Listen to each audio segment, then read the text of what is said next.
de comunicación, el área geográfica del Medio Oriente, tal como la Biblia lo profetizó a través de los profetas hebreos hace miles de años.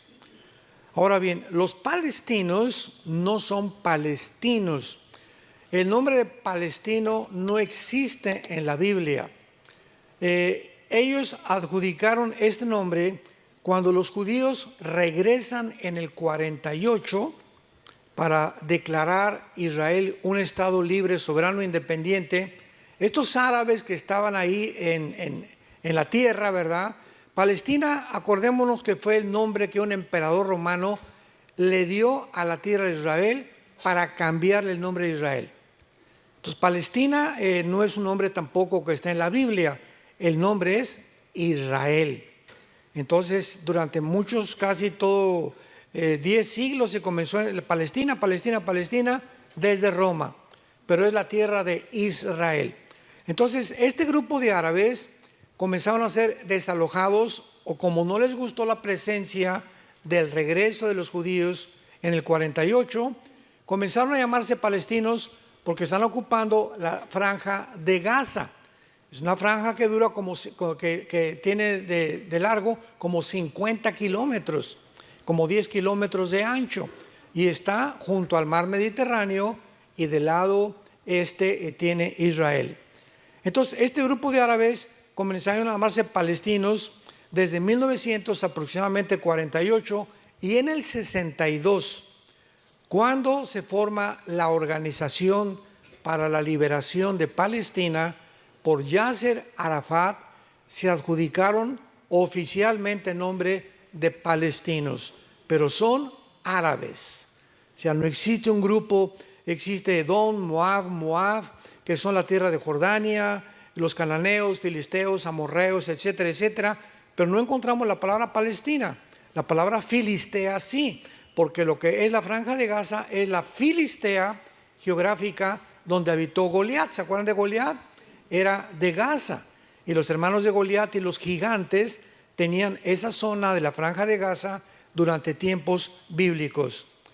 La sola existencia del Estado de Israel ha sido una fuente constante de irritación para los árabes alrededor.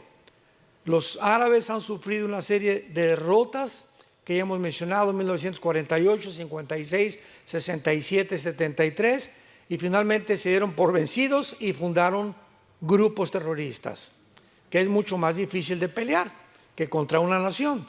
Ahorita los judíos, al entrar a Gaza, pues los de Hamas usan el uniforme cuando hacen sus desfiles, pero cuando están en Gaza se visten de civiles para confundirse como civiles, y cuando matan a estos asesinos les llaman víctimas y civiles, y la mayor parte son de Gaza disfrazados de civiles. Qué difícil es pelear con un ejército que no trae un uniforme, porque no sabes quién es quién, y es el dilema que se enfrentan también actualmente los judíos. Después los árabes inventaron la intifada, más bien el grupo terrorista de Hamas. La palabra intifada significa guerra santa, o sea, ellos le llamaban santa porque creían que Alá les había mandado en el Corán rescatar a Israel, era de ellos, y han declarado el exterminio de la raza judía. Y a través de los diferentes medios de comunicación, los árabes esperan demostrar al mundo que los judíos realmente son los opresores. Y hasta este momento, desde 1948 hasta nuestros días, los judíos nunca han iniciado una guerra. Nunca ellos han sido los agresores. Siempre desde el 48 lo único que han hecho es, y tienen todo el derecho internacional para ello, defenderse. Esto es muy importante porque mientras continúan sonando actualmente los tambores de guerra en esta área conflictiva, los Estados Unidos es la única nación que ha tratado desde 1948, porque Estados Unidos ganó la guerra, la Segunda Guerra Mundial, y obtuvo la supremacía política, económica y militar del mundo desde hace casi 75 años, han tratado de intervenir para que haya paz en el Medio Oriente. ¿Por qué? Porque los Estados Unidos necesitan a la nación de Israel en el Medio Oriente, porque en el Medio Oriente Israel es la única democracia que hay. Es la única que mantiene las tradiciones occidentales, la cultura occidental, que no tienen el Islam como religión y por eso son el objeto del odio de parte de las naciones árabes vecinas. Y además, teniendo Estados Unidos a Israel en el Medio Oriente, de alguna forma están protegiendo y garantizando el petróleo. El día que Estados Unidos caiga, que ya no tarda en suceder, Israel, como dice la Biblia, se van a quedar completamente solos. Y entonces va a venir la guerra de Ezequiel 38, las otras naciones árabes, y se va a convertir el mundo verdaderamente en un caos. Ahora veamos nosotros que esta es la razón de lo que se llama el antisemitismo, que es la oposición o el prejuicio e intolerancia hacia el pueblo judío.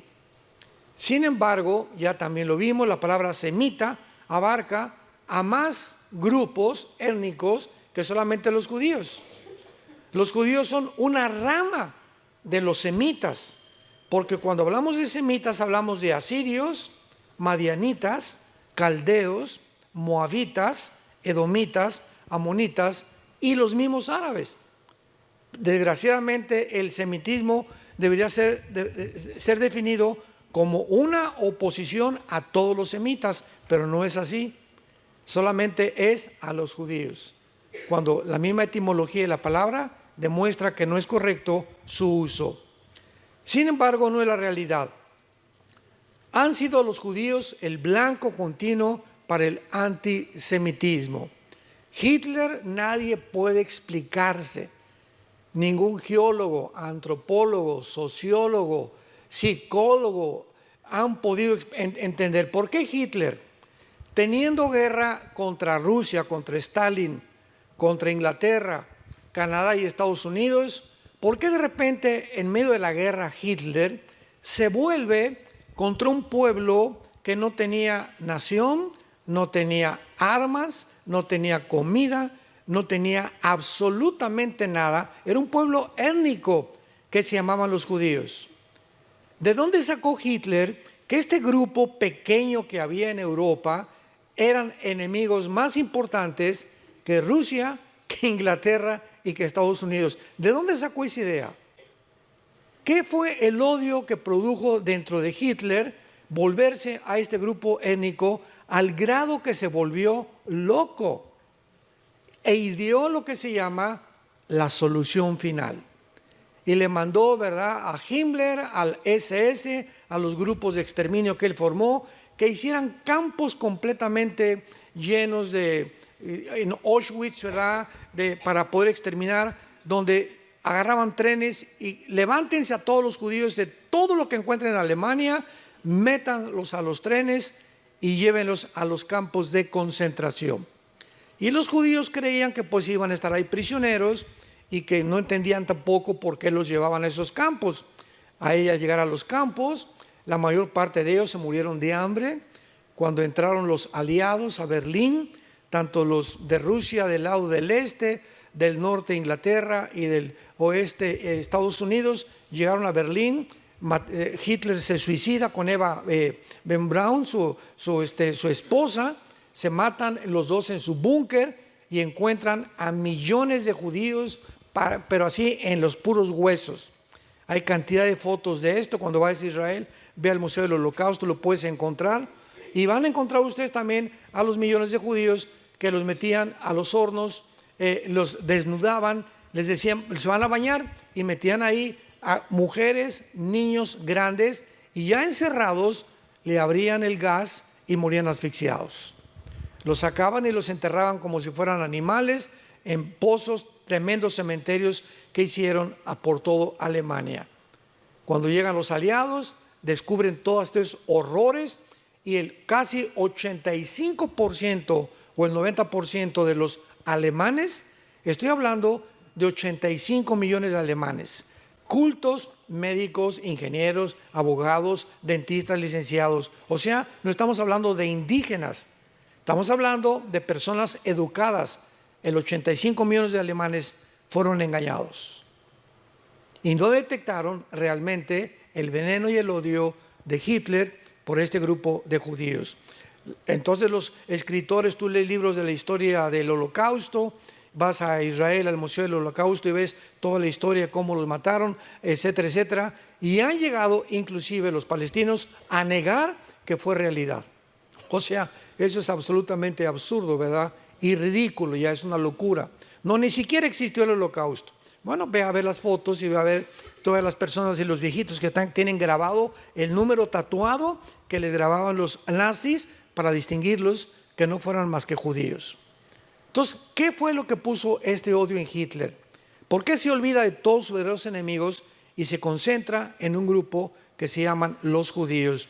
La Biblia es el único libro que explica el odio de Hitler en contra de este grupo, esta raza judía, que es un grupo que él odiaba porque el mismo Satanás poseyó a Hitler.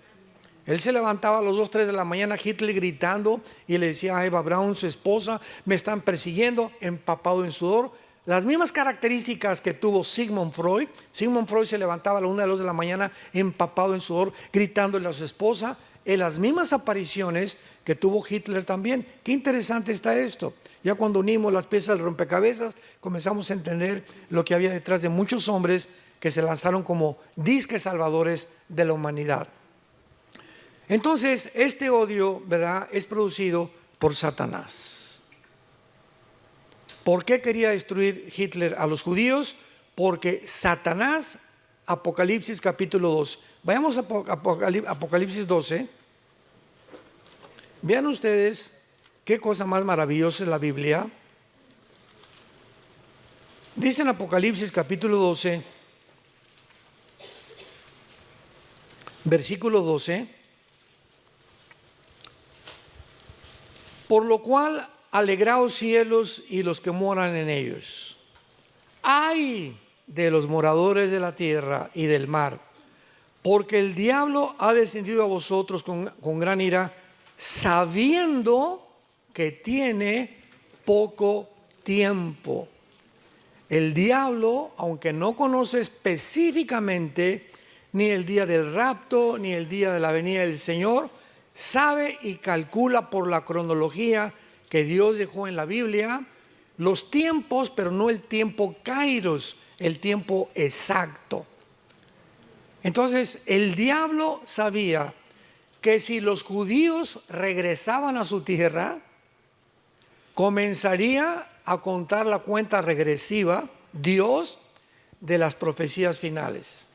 Entonces, el diablo tenía que impedir, de alguna forma previó que iban a regresar a su tierra, porque desde que Teodoro Herzl, en el siglo XIX, fue un judío, comenzó a pensar en el sionismo, que es la idea de los judíos de recuperar la tierra, el diablo se dio cuenta que ya estaba moviéndose.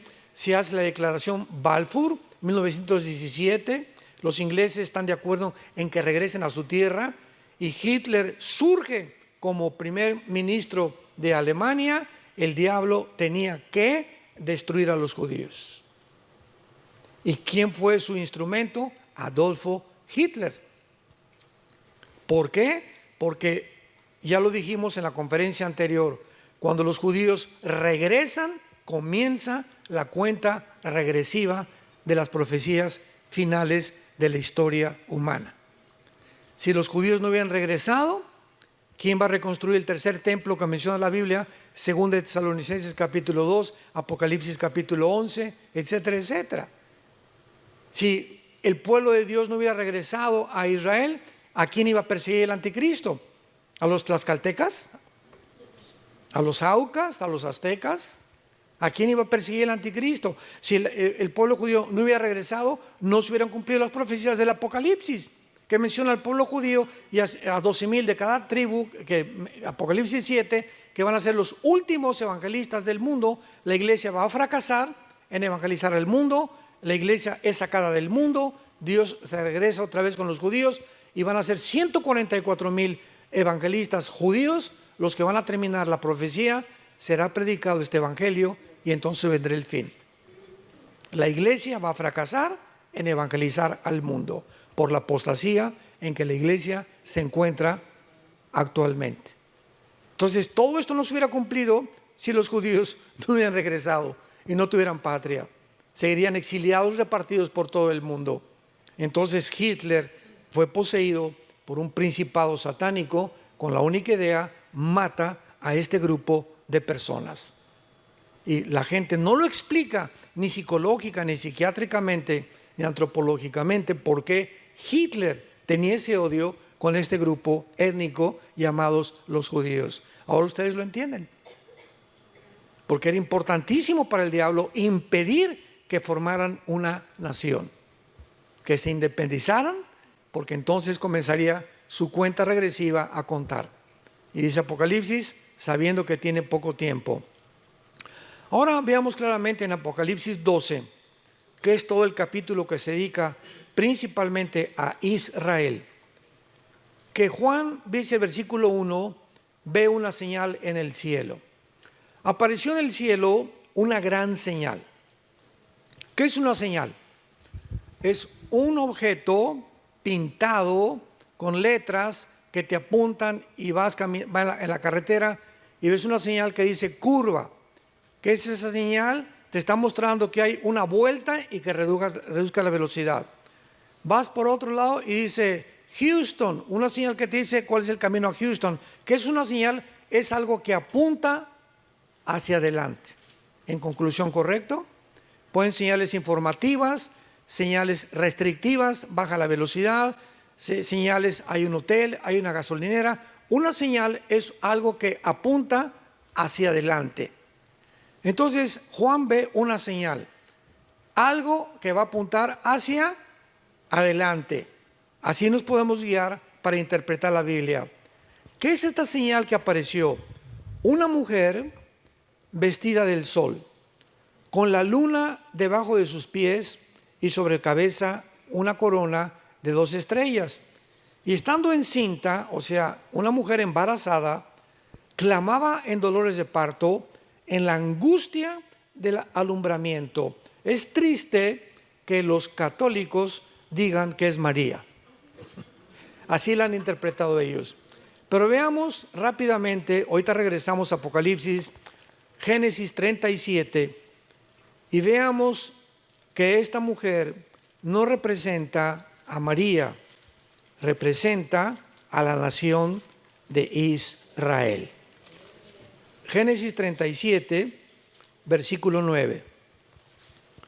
Soñó otro sueño, está hablando de José, soñó otro sueño y lo contó a sus hermanos diciendo: he aquí que he soñado otro sueño, he aquí que el sol y la luna y 11 estrellas se inclinaban a mí. ¿Se dan cuenta, hermanos, que la Biblia no se interpreta, no es de interpretación privada? Nadie puede venir a la Biblia y pues, me imagino que es esto, y pues yo creo que es esto. O sea, si cada quien tomara una perspectiva diferente o una opinión, pues cuántas habría, ¿verdad? Por eso hay tantas sectas. Pero la Biblia se interpreta a sí misma. Y si tú vienes a Apocalipsis y quieres saber qué son las estrellas, los cuernos, los candeleros, los menorás, tenemos que encontrar dentro de la misma Biblia su interpretación. Entonces aquí José está soñando y dice el versículo 10, y lo contó a su padre y a sus hermanos, y su padre le reprendió y le dijo: ¿qué sueño es este que sueñas? ¿Acaso vendremos yo y tu madre y tus hermanos a postrarnos en tierra delante de ti? Viene Jacob y le interpreta a José el sueño. Israel representa a Jacob y las 12 tribus de Israel. Y lo vamos a ver, regresamos a Apocalipsis y lo vamos a comprobar aquí adelante. Entonces, Juan ve una señal en el cielo de Israel a punto de dar a luz. Y apareció otra señal, un gran dragón escarlata que tenía 7 cabezas y 10 cuernos y en sus cabezas 7 diademas. Su cola arrastraba la tercera parte de las estrellas del cielo y las arrojó sobre la tierra, y el dragón se paró enfrente de la mujer, acordémonos que está embarazada, que estaba para dar luz, a fin de devorar a su hijo tan pronto como naciera. ¿Recuerdan ustedes que cuando los reyes del oriente llegaron con Herodes, Mateo capítulo 2, Lucas, le preguntaron, ¿dónde está el que va a nacer? Y Herodes se entera de que hay una profecía de que iban a ser el Mesías. Y entonces Herodes, al enterarse de esto, que es lo que representa esta visión, manda matar a todos los niños menores de 2 años en Israel. ¿Se acuerdan? ¿Por qué? Porque el diablo le puso, ya viene el Mesías, van a nacer, maten a todos los niños menores de 2 años, y se le aparece un ángel a José y a María y les dice, huyan hacia Egipto.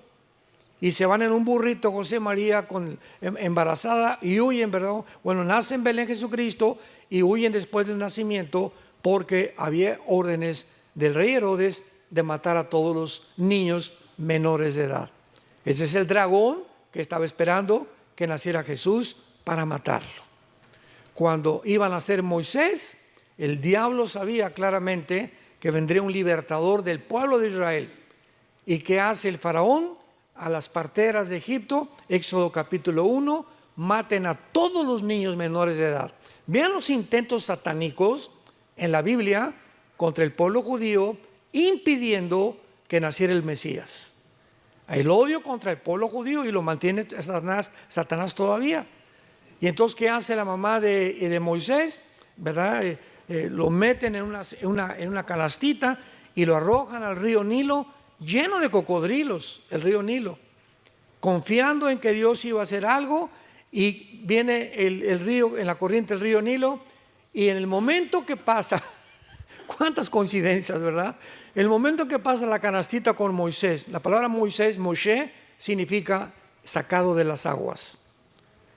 En el momento en que pasa enfrente del jardín donde estaba la hija del faraón bañándose o perfumándose, la ve y agarran la canastilla y la traen a la casa del que ordenó matar a los niños. Y en la casa o en el palacio del que dio la orden de matar a los niños, ahí mismo es educado y es criado el Salvador de Israel, Moisés. Increíble. Todo lo que hace Dios, lo que el mundo busca para el mal, Dios lo convierte muchas veces para el bien. Pero así es toda la historia, ¿verdad? Que vemos en la Biblia, el faraón, luego Amán, en la vida de Esther, la reina, en Persia, Herodes, pero vemos una persecución continua, sangrienta, con un odio impresionante hacia la raza judía. Ahora lo entendemos por qué. Porque a través de ellos vinieron las leyes morales, las leyes higiénicas, las leyes civiles, los mandamientos, el Mesías y la Biblia. Entonces, lógico que detrás de todo esto haya un odio, si es que existe Satanás, para impedir que todas estas cosas las podamos disfrutar como Dios quiere que nosotros lo hagamos. Entonces vemos aquí en el versículo 3 de Apocalipsis 12, que el dragón escarlata, así se le llama al diablo, tenía 7 cabezas y 10 cuernos, de los cuales ahorita no hay tiempo de interpretar eso, y su cola arrastraba a la tercera parte de las estrellas del cielo. Aquí está hablando de la rebelión de Satanás, que no es Satanás. La palabra Satanás es un título, la palabra diablo es un título, su nombre es Lucifer. Lucifer. La palabra Satán en el hebreo significa enemigo, nada más. Y diablo significa acusador, el que acusa a los hermanos. Pero la entidad espiritual es Lucifer, que se llama el portador de la luz. Y Satanás o Lucifer nunca fue un ángel. Él no es un ángel caído, él era querubín. Los querubines, Dios crea a los ángeles, la palabra malak en el hebreo, Ángel significa enviado o mensajero, nada más. Los ángeles son los mensajeros a quienes Dios manda a este planeta desde el tercer cielo a traer mensajes a los hombres. Como Gabriel se le aparece a Daniel, Gabriel fue el que se le apareció a la Virgen María, etcétera, etcétera. Y los querubines es otro rango angelical que están arriba de los ángeles, jefes de los ángeles que están en el trono de Dios. Y arriba del trono de Dios hay otro tipo de criaturas que se llaman serafines, que significan los que arden y los que dicen santo, santo, santo es el nombre del Señor. Isaías capítulo 6 del 1 al 5. Todos los serafines no se mueven de ahí. Los querubines, que era Satanás, él protegía el trono de Dios. Querubín protector está en Ezequiel 28, toda la creación de Lucifer. Y pregunta, ¿por qué se le llama querubín protector si el pecado no había entrado? ¿Por qué Adán en el huerto del Edén le dice Dios, labra y cuida? Esa palabra en el hebreo es protege el huerto del Edén. ¿Protegerlo de quién? Los leones no mordían, no había veneno. Ahorita lo explico. Qué interesante, ¿verdad? ¿Nunca se han hecho esas preguntas? ¿Por qué nunca me las hacen? Ya cuando comenzamos a rascar la Biblia hay 1500 preguntas. Un cristiano que no tenga preguntas no lee la Biblia. En primer lugar, cuando Dios crea a los ángeles allá en el cielo, a los querubines, creó Dios a todas las criaturas con el potencial que pudieran revelarse. Cuando Dios creó el universo, Dios tenía 3 opciones. 1, no crear nada. Nada, así podía existir el Padre, el Hijo y el Espíritu Santo por los siglos de los siglos, porque Dios no necesita nada ni nadie. Número 2, crear criaturas que nunca se rebelaran, que nunca tuvieran la opción de volverse en contra de Él. Y número 3, Dios consideró en su sabiduría crear criaturas, tanto ángeles como seres humanos, que tuvieran la opción de escoger rebelarse voluntariamente contra Él. Vamos por orden. Número 1, filosóficamente no se puede comparar la nada con lo algo, que fue el clamor de Job en el capítulo 1 y 2 de Job, ¿se acuerdan? Job estaba tan alto, dijo, Señor, ¿por qué no morí al nacer? ¿Para qué nací? Hubiera mejor sido un aborto, dijo Job. He nacido para sufrir, para eso me trajiste al mundo. Él quería comparar que hubiera sido mejor no existir a existir. Más adelante se lo explica a Dios. Entonces está descalificada la primera opción porque no puedes compararte nunca que la nada es mejor que lo algo. Número 2, si Dios hubiera creado un universo con criaturas que nunca hubieran tenido la opción de pecar, hubiéramos sido robots.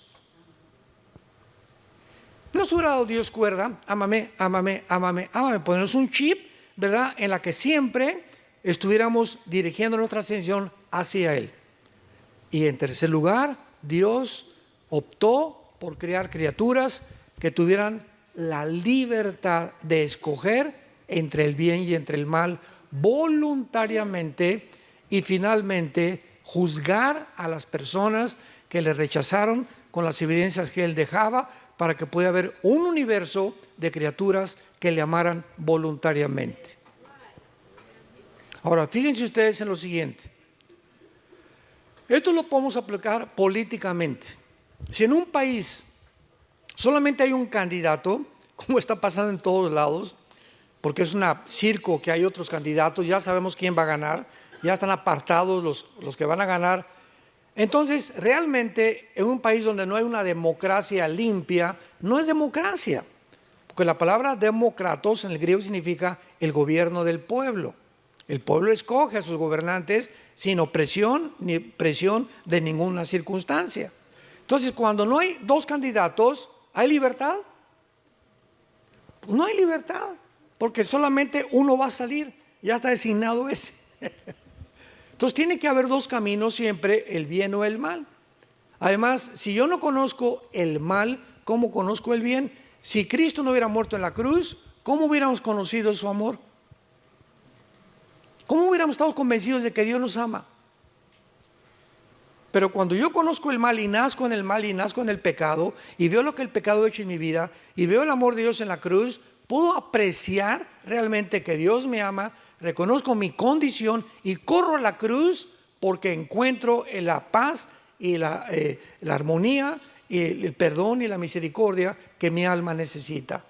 Porque de tal manera amó Dios al mundo que dio. ¿En dónde demostró Dios su amor? Nos mandó palomitas del cielo. No, nunca mis hijos se van a enfermar, nunca va a haber guerra, nunca va a haber nada. No, Dios mostró su amor en una cruz. Como decía Billy Graham, el gran evangelista del siglo pasado, cada vez que tengo un problema, yo tuve el privilegio de estar con él 2 días en Acapulco, en México. Me escogieron a mí para ser su intérprete cuando fue a México. Fue un privilegio que Dios me dio en 1983-85 del siglo pasado. Y nos dijo Billy Graham a él, a mi hermano que estaba conmigo, que es menor que yo, y a mí.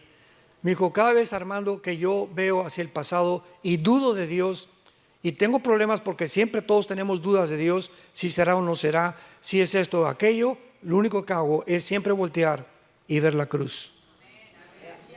Me quedó grabado, como no se imaginan, en mi alma. Ya no me pongo a pensar en ninguna otra cosa, solamente sé que Dios me ama. Ahí está la cruz.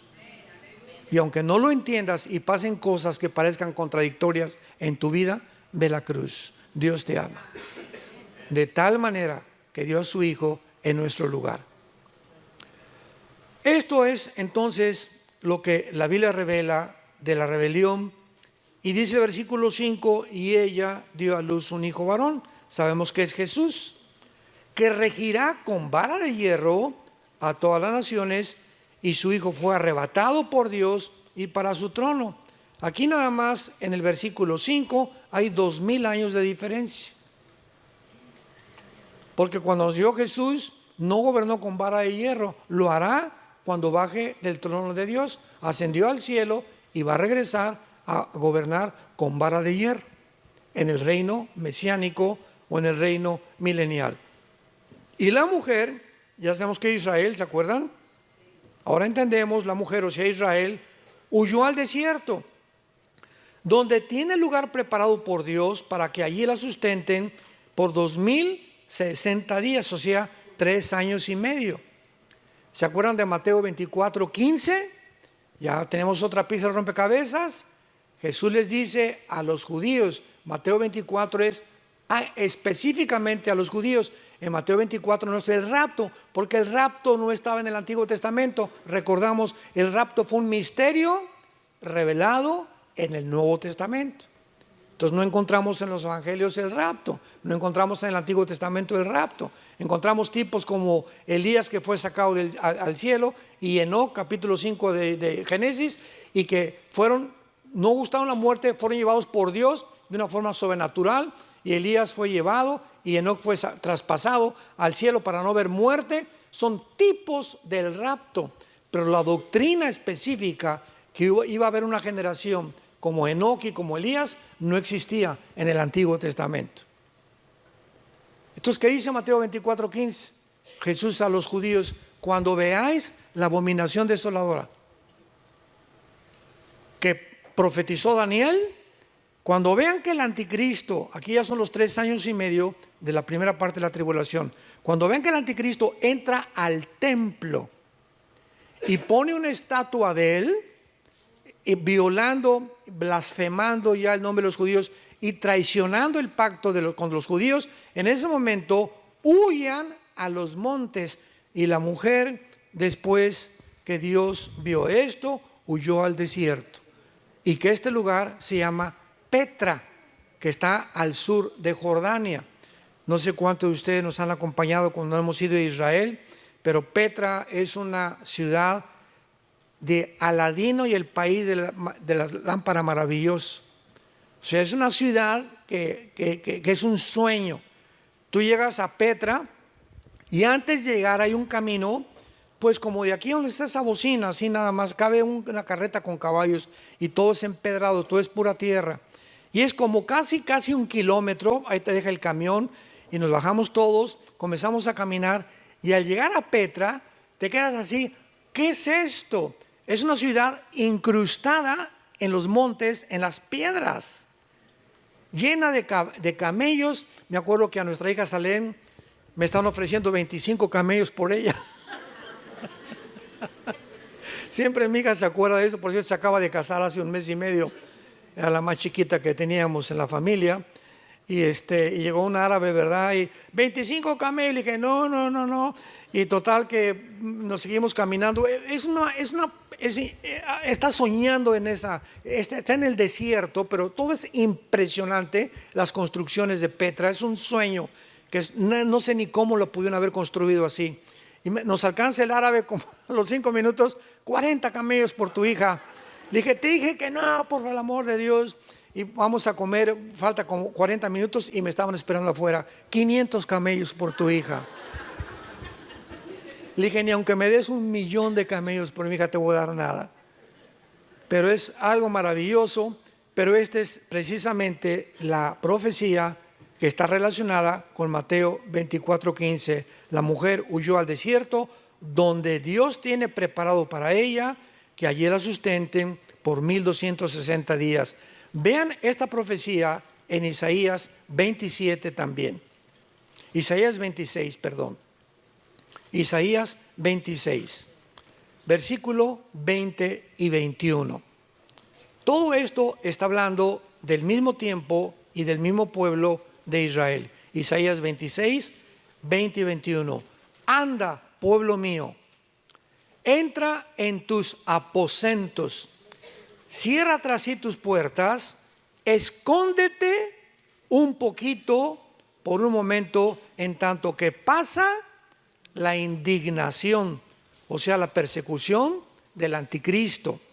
Porque he aquí Jehová sale de su lugar para castigar al morador de la tierra por su maldad contra él. Y la tierra descubrirá la sangre derramada sobre ella y no encubrirá ya más a sus muertos. Aquí está hablando Isaías hace 2700 años, lo que después, 700 años después de Isaías, escribió el apóstol Juan. Y en penúltimo lugar, aquí mismo en Apocalipsis 12 regresamos, que van a estar protegidos los judíos, o un remanente de los judíos, por 42 meses, o tiempo y tiempo, si la mitad de un tiempo, o 1260 días. Y va a ser en ese tiempo, ya estamos al final de la tribulación, cuando hubo una gran batalla en el cielo. Miguel y sus ángeles luchaban contra el dragón, y luchaban el dragón y sus ángeles, pero no prevalecieron, ni se halló lugar para ellos en el cielo. Y fue lanzado fuera el gran dragón, la serpiente antigua que se llama Diablo y Satanás, el cual engaña. ¿Cómo termina la Biblia? Que el mundo seguirá siendo engañado, como actualmente. Ya no saben quién es el bueno, quién es el malo, quién es hombre, quién es mujer, si la vacuna es buena, si la vacuna es mala, si ese gobierno, si aquel gobierno. El mundo está en tinieblas, está en un caos el mundo entero, sumergido en una confusión, una falsa de identidad impresionante. El diablo, hay un poder, una energía satánica alrededor de los gobernantes y de las personas en el mundo que nos impide ver realmente cuál es el camino que hay que seguir. Jesús dijo, el que me siga tendrá la luz de la vida. La única luz, no hay otra, la única luz que hay en el mundo es esto.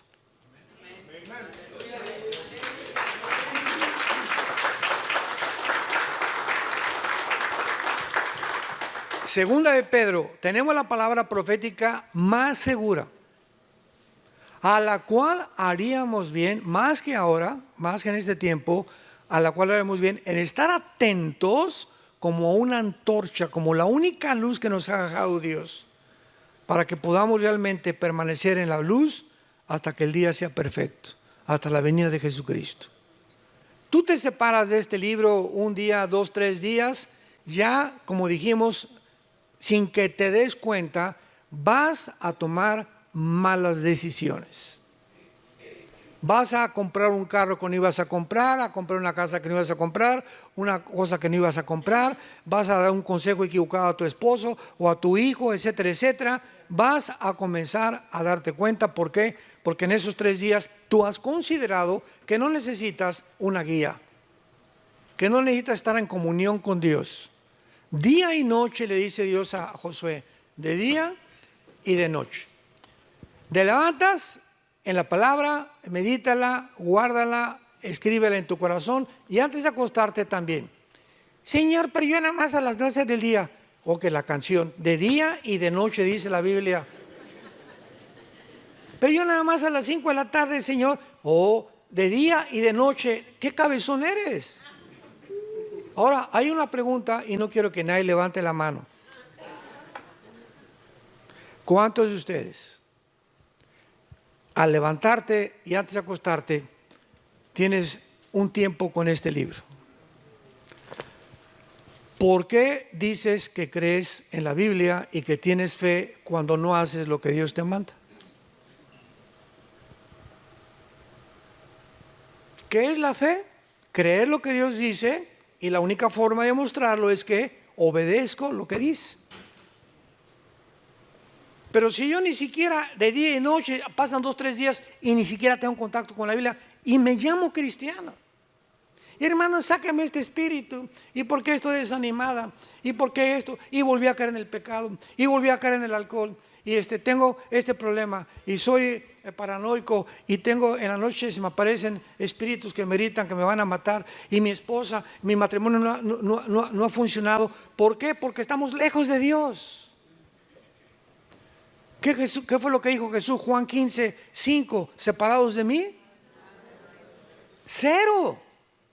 No hay absolutamente nada que yo pueda hacer sin tener relación con Jesús y sin permitirle a Jesús tomar vivir dentro de mí. Entonces no, es imposible que tu matrimonio funcione, que tus estudios funcionen, que tu trabajo funcione, porque separados de Él no podemos hacer nada. Porque no lo haces, porque no es cierto que crees. No es verdad que crees, porque si creyeras, lo obedecerías. ¿Y quién es el que guarda mi voluntad y mis mandamientos? El que me sigue hasta el final, y cuando ustedes me sigan, conocerán la verdad, y la verdad los hará libres. Tenemos que, más que nunca, santos de Dios, en este tiempo, vivir cerca de Dios. No se imaginan, no tienen idea todos ustedes lo que se viene sobre el mundo. Las cosas no van a mejorar, ni políticamente, ni religiosamente, ni filosóficamente, ni científicamente, ni en ninguna academia religiosa que puedan ustedes conocer o estudios que puedan ustedes conocer. En ninguna área de la vida va a funcionar. El mundo está a la orilla de un abismo a punto de caer. La humanidad está a punto de caer. El ser humano ha fracasado como ser humano por sacar de la ecuación a Dios. Los únicos que van a sobrevivir, los únicos que van a tener dirección, los únicos que van a realmente a saber, a no tener miedo hasta el fin, son los que seguimos a Jesús.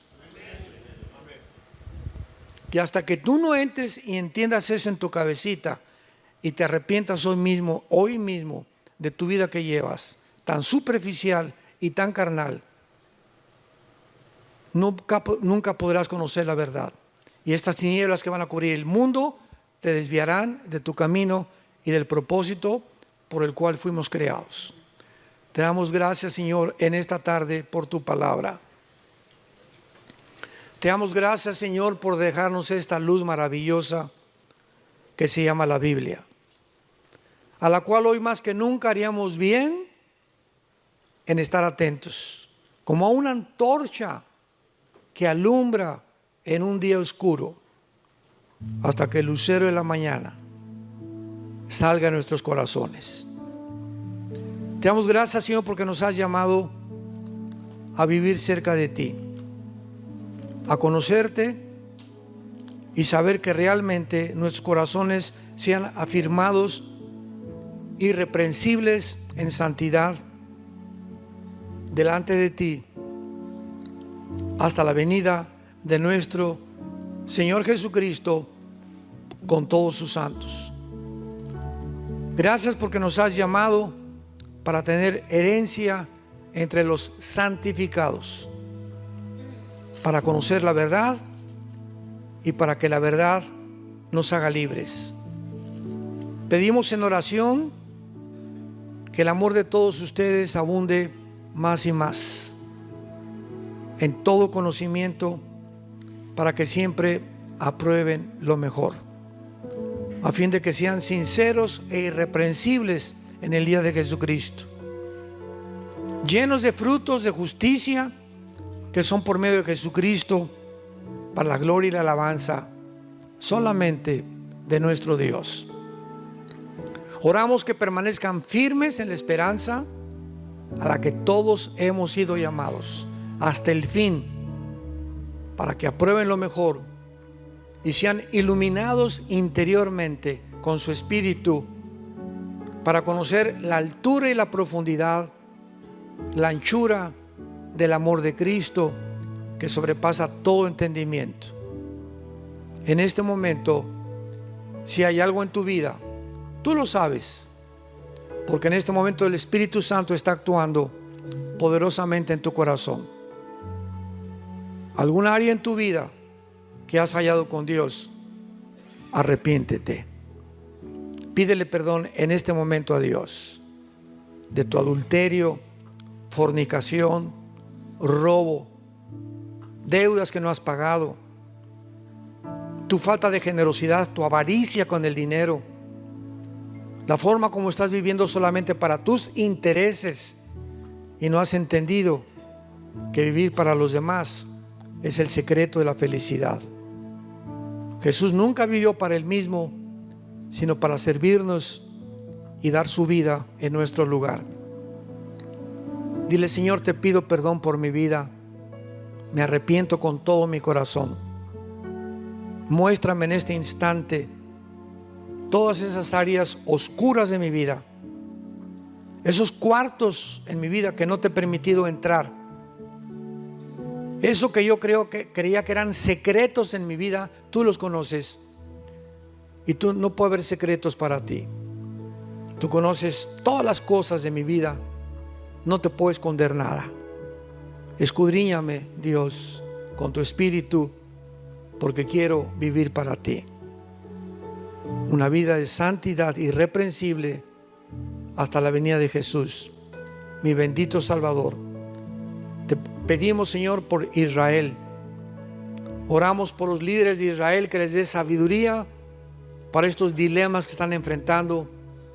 Te pedimos por el pueblo palestino que ha sido víctima de un grupo terrorista que los ha atemorizado y usado como escudos, como carne de cañón para justificar sus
And I'm not going to spend a lot of time on this. I've mentioned these things in the past, especially when I was teaching on Romans 12, 1 and 2. But there was actually some teaching that I got on prayer that I brought back from a conference, gave it to a girl that I was unofficially engaged to, and she prayed and asked God to give her cancer so that she could glorify God in the way she handled death. And this girl died, and that wasn't God's will. That was because somebody was teaching that everything that happens to you is God, and that God uses sickness to break you and to glorify Himself. And that wrong teaching, and therefore the wrong prayers that came out of it, actually caused her to die. And there's a lot of people that their prayers are destroying their life.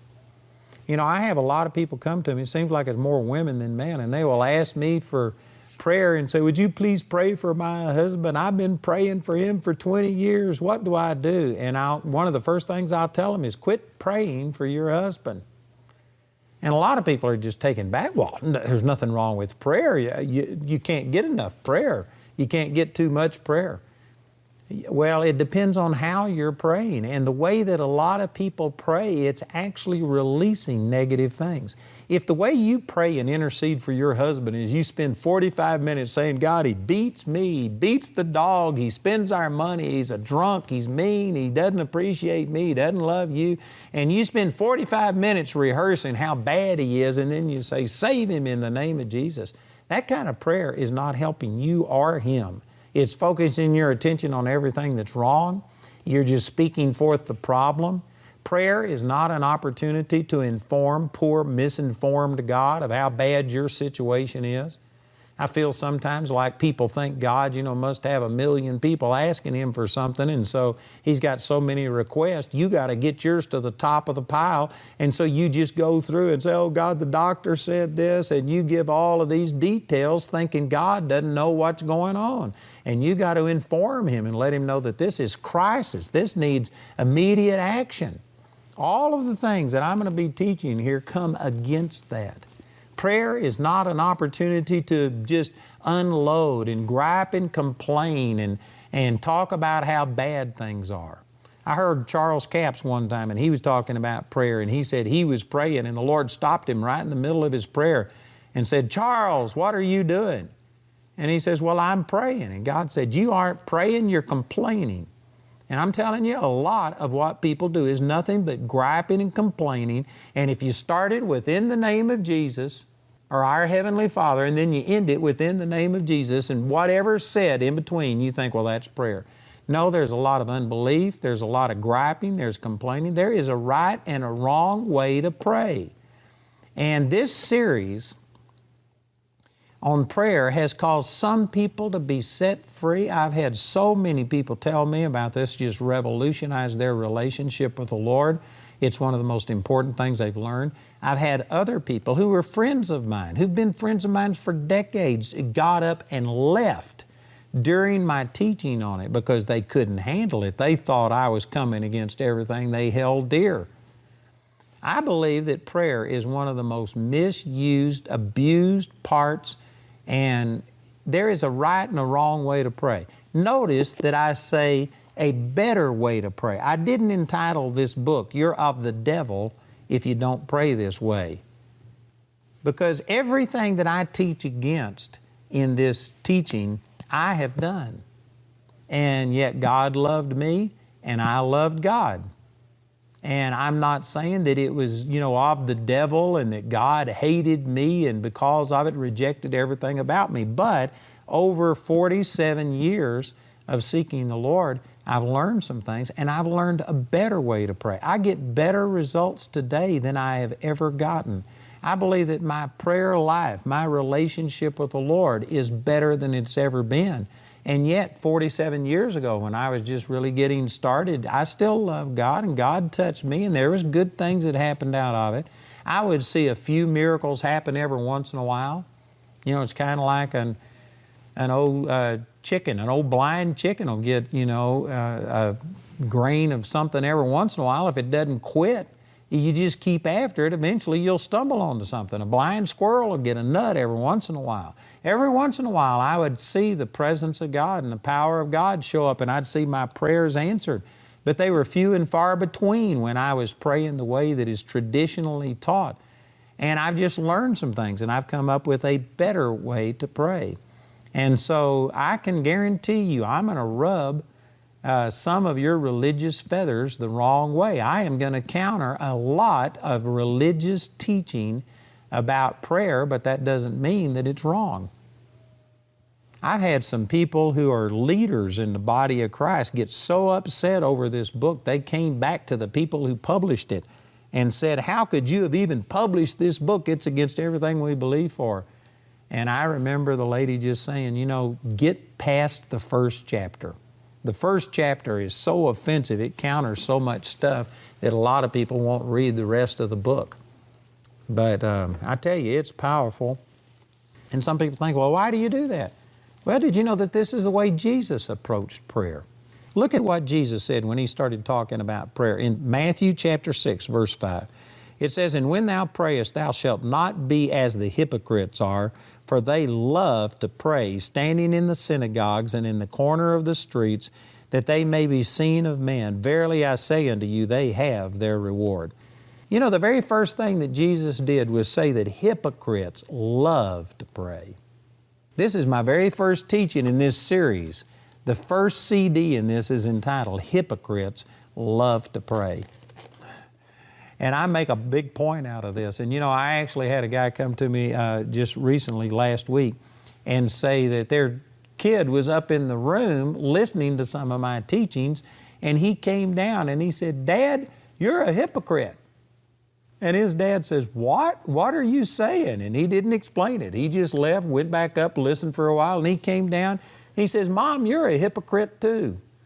And they couldn't understand. So finally they went up to the room and says, what are you saying? And he says, well, Andrew right here says hypocrites love to pray. You love to pray, so you must be a hypocrite. This little kid didn't quite get the full impact of it. But Jesus, when He started talking about prayer, He said, don't be like the hypocrites because they love to pray. Did you know that every religion on the face of the earth prays? I mean, you can look at the Muslims and they have 3, 5 times a day, whatever it is, that they put down their little mat and they bow towards Mecca and they pray. You can go into the Hare Krishna, Hare Ram, the Buddhist. You can go into anything. And every religion loves to pray. They emphasize prayer. And yet, there is only one way to God the Father. Jesus said that, I am the way, the truth, and the life. No man comes unto the Father but by me. If you aren't praying in the name of Jesus and going through Jesus, you are not connecting with Almighty God. There's people watching this program that I'm sure take issue with that and say how narrow that is, but that is absolutely true. You have to pray and approach God the Father through Jesus. He isn't a way, He is the way, the only way. And so that means that the millions and millions and millions of people in other religions who are putting so much effort into prayer are not connecting with God the Father. They may be connecting with some demonic power. They may just be listening to themselves, soothing their own conscience, but they are not in true relationship with God. And even inside of the Christian church, there are a huge amount of people who go through the ritual of prayer, and they may say that they're praying, but they aren't connecting with God. If that's true of people outside of Christianity who are praying to Allah and praying in the name of whatever and all of this stuff, and I think that most Christians would acknowledge that that's true, well, then it's also true of people even inside of the body of Christ who aren't praying in a proper way. Jesus is going to go on and expound and counter a lot of things. But when Jesus started teaching on prayer, the very first thing He did was teach what prayer is not. Jesus said this in Matthew chapter 7, verse 13. He says, the traditions and doctrines of men make the Word of God of none effect. Before you can actually sow the proper seed and get a harvest, sometimes you have to dig up the ground, pull out the rocks. You have to get rid of these traditions and doctrines of men that negate the Word of God. It's not a matter of just teaching what prayer is. Jesus started by countering all of the religious hypocrisy and concepts against prayer. And so I'm following His example. And the very first teaching in this series is hypocrites love to pray. And it comes against just the concept of somehow or another going through these rituals.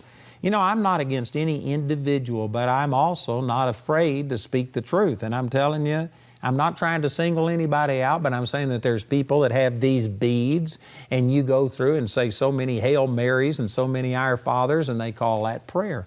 That is not prayer. That violates everything that Jesus is teaching right here. He talks about vain repetitions and people thinking that they'll be heard for their much speaking. There are people that call that prayer. There are people that recite written prayers, and they call that prayer, which although you could listen to what somebody else said and repeat those exact words, and there may be an opportunity for you to get a connection there between you and God, in the vast majority of cases, I mean the vast majority of cases, people are just saying words. They aren't connecting. It's not coming from their heart. Prayer is just communication from your heart to God, and it's not a one-way communication. It's not a monologue where you're just saying all of these things to God. You need to also listen and let God minister unto you. And anyway, many people today have turned prayer into a religious calisthenic that they do. It's something that they do primarily to soothe their own conscience. They feel that if they will spend a certain amount of time in prayer, then it makes them feel better, that they are somehow a better person, and they feel that God now owes them something. They've put in their time. They collected so many stars for all of their prayers, and after you get so many stars, you can cash them in for one answer to prayer. And it's something that people do, and many times God isn't in it.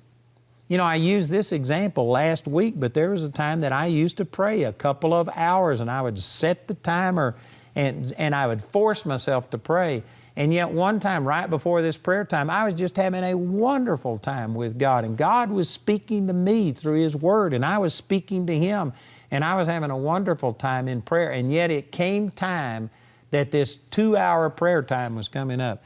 And I just told the Lord, I said, you know how I feel anyway, so I'm just going to be honest and confess it. But I said, I dread this 2 hours. It seems like it takes 4 hours. And I dread it. I said, I'm having a wonderful time right now just studying the Word and praying and fellowshipping with you. And I dread these 2 hours where I go in and have to just force myself to talk for 2 hours. And I confessed and said, I'm sorry, but that's the way it is. And the Lord spoke to me, and He says, don't worry, Andrew. He says, I go to dreading it 30 minutes before it's time for the prayer. God doesn't like that kind of prayer either. You know, people are always saying things like, put me on your prayer list. You can't find a prayer list in the Bible. Now, am I saying that prayer lists are of the devil? You can't find anything against prayer lists either, but I'm saying that there's some people that think that you just have to go through every single day and mention these people over and over, and you got to keep bombarding heaven. I'm going to be coming against a lot of that and showing you that God loves the people you're interceding for more than you do. And you do not have to twist God's arm and beg God and somehow or another get God as in love with these people as you are. You know, I actually, when I first got started, again, my heart was right, but my head was wrong. I was just following the model that I had been taught. And we started begging God and pleading with God for revival because I was taught that this is the way you have to do it. I'm not against revival. America, the world, needs a revival. I am for seeing a supernatural move of God. But the way we've been taught to pray for it, and that we've got to get hundreds or thousands or millions of people to pray and just put pressure on God and not let go until He releases His power, is absolutely wrong. That actually is detrimental to you in your relationship with God. I'm going to be coming against that stuff and talking against the way that intercession is spoken of today. But back when I first got started, I'd been taught all of these things, that we forced God. We grab hold of God and don't let go until God releases what you want. That is a sorry, sorry attitude. But that's the attitude that I had. I'd been taught this. And so I started praying, and I literally caught myself saying this one time. I was praying for the city of Arlington, Texas. That's where I lived. And I interceded and begged God to touch people and save people every day of my life, and prayed for a move of God and all of this. And I actually found myself one time just crying out to God, pleading with God. And I said this out loud. I said, God, if you love the people of Arlington, Texas, half as much as I we would have a revival. And as soon as I said that, I realized something is wrong with this picture. I'm imputing to myself that I love people more than God. But see, I wanted to see people touched, and I thought, well, I'm praying and I'm not seeing people touched. I'm not seeing people turn around and come to God. So it must be God who's not answering my prayer, and I just had to pray longer and harder. I started all-night prayer meetings, and we started bombarding the gates of heaven and begging God for a move of God and praying for this. And I tell you what, that'll wear you out. It's hard on you. It actually is a criticism against God. I had a woman come to me one time, and she said, I've been praying for my husband for 20 years. I've fasted, I've prayed, I've done everything I know how to do, and God hasn't answered my prayers. So would you please pray for my husband? Maybe God would answer your prayers. Now, some of you may not think that there's much wrong with that, but boy, when that woman said that to me, I said, I will not pray for your husband. And she immediately took, well, why wouldn't you pray for my husband? And I said, because I'm not going to enter into agreement with you, because your whole attitude towards God stinks. You are implying that God could just save your husband at, the snap of His finger. If He wanted to, He could just force your husband to be saved. I said, that's not what the Word of God teaches.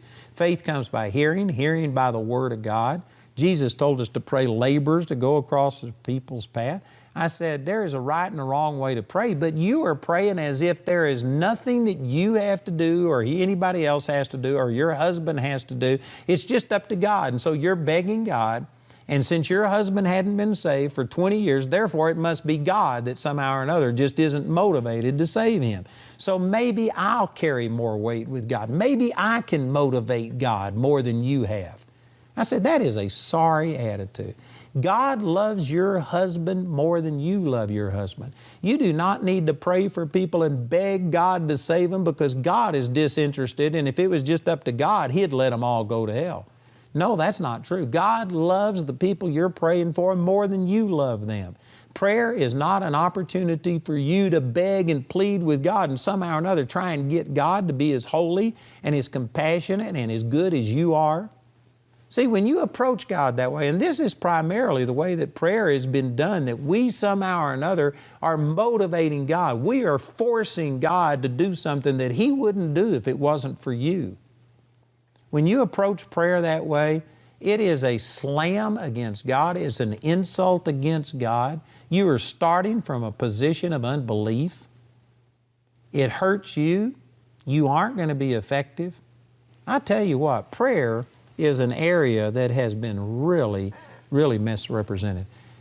And I'm still in the introduction, but let me just say this before I get into some of the exact details, that there are people who glorify prayer, and they will talk about prayer. They teach on prayer. You got to pray. You got to do all of this. I'm teaching on prayer. There is a place for it, but I'm saying that there's a lot of people that glorify prayer and not what prayer accomplishes. To me, prayer is like a vehicle. I've got a car that got me from my home to my office so that I could make these programs today. And it's a nice car. And it's got things on it. And I like the car, but the car is just a tool. It's what I can do with that. I don't sit there and glorify my car. I don't sit there and talk about, oh man, I just love my car. No, I love what I can do when I get in my car and where it'll take me and how it gets me there and stuff like that. There are people that just talk about prayer I believe that prayer is really not the issue. It's relationship with God that is the issue. And prayer is just communing with God, talking to God. And communication, talking to God, is an important part of our relationship. But I don't glorify prayer. I glorify my relationship with God. And prayer, my time of communion with God, is an important part of that. But I don't put the emphasis on the vehicle that I use. I just talk about what it accomplishes. And I am big into relationship with God and having personal time and intimate relationship with God. And prayer is just the vehicle that helps me get there. So again, I go back to Matthew chapter 6, verse 5, and it says, "And when thou prayest," this is Jesus speaking, "thou shalt not be as the hypocrites are, for they love to pray, standing in the synagogues and in the corners of the street, that they may be seen of men." There's a lot of people that pray today because it gives them clout in their own mind, and then as they boast about it and talk about it, other people are impressed with how long they pray and all of these kind of things. And I'm telling you, it says right here, it says that they may be seen of man. In the last part of this 5th verse says, "Verily I say unto you, they have their reward." What does that mean? I believe that it's primarily talking about that, you know what, when you brag about, man, I spent an hour in prayer, I did this, I pray every day, I discipline myself, I get up at 5 in the morning, that little pat on the back that people give you and say, "Oh, you're so wonderful." You know what? That's your reward. That little bit of recognition, the fact that people think you're awesome, that's your reward. You aren't going to get anything from God. You aren't going to see your prayers really be effective. If you are praying for the acclaim of man so that you can boast and brag about what you've done, that little bit of satisfaction you get, that's your reward. You know, I'm out of time today, but I do have this book entitled A Better Way to Pray. I would encourage you to please contact us. Get this book. We've also got it in Spanish. We've got CDs and DVDs. If you'll listen, our announcer will give you that information, and please call or write today. Andrew wants you to become better equipped to pray effectively by getting his complete series titled A Better Way to Pray. Because of the many lives that have been changed by this teaching, we're excited to relaunch it. The Lord was speaking right through Andrew. He said, what you're doing wrong is that you're not praying right. You need to pray differently. Now, for the very first time, you can get A Better Way to Pray as a professionally narrated audiobook on CD. This series is also available in a paperback book in either English or Spanish, in a study guide, and in either a CD or DVD album recorded from our daily television broadcast. Each of these valuable resources is available for a gift